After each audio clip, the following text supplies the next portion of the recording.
स्वामी विवेकानंदांचे विचार हे आजच्या युवकांपर्यंत पोहोचवण्यासाठी आणि आजच्या बिझी शेड्यूलमधून युवकांमध्ये असलेली सामाजिक जाणीव जागृत ठेवण्याच्या उद्देशाने डोंबिवलीमध्ये विवेकानंद केंद्राच्या वतीने युवा संसदचं आयोजन करण्यात आलं होतं। यामध्ये भारत विरुद्ध इंडिया हा विषय 18 ते 25 वयोगटाच्या युवकांना देण्यात आला होता।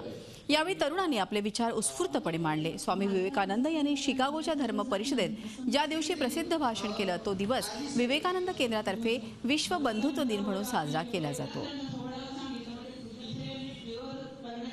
आपण असं म्हणतो की युवक अशा प्रकारचा विचार करत नाहीत किंवा फारच चैन किंवा चंगळवादाकडे झुकतात, पाश्चिमात्य शैली। तर अशा मुलांमधून सुद्धा काही चांगले सुप्त गुण आहेत ज्यांना ते आपण बाहेर काढले पाहिजेत आणि त्यांच्याकडनं या भारतासाठी काहीतरी त्यांनी करावं, आपलं कॉन्ट्रीब्युशन असावं या उद्देशाने आम्ही हे यावर्षीचं करतोय। नेहमी आम्ही फक्त व्याख्यानमाला घ्यायचो, पण आता आम्ही असा विचार केला की युवकांना एक्सप्रेस होऊ दे, बोलू देत त्यांना, आणि त्याप्रमाणे इतका छान प्रतिसाद आम्हाला मिळाला ते छान व्यवस्थित मांडतायत स्वतःची मतं।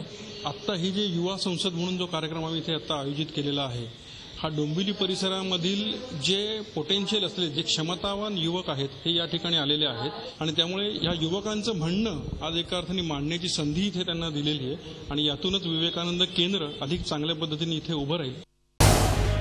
झी 24 तास रहा एक पाऊल पुढे।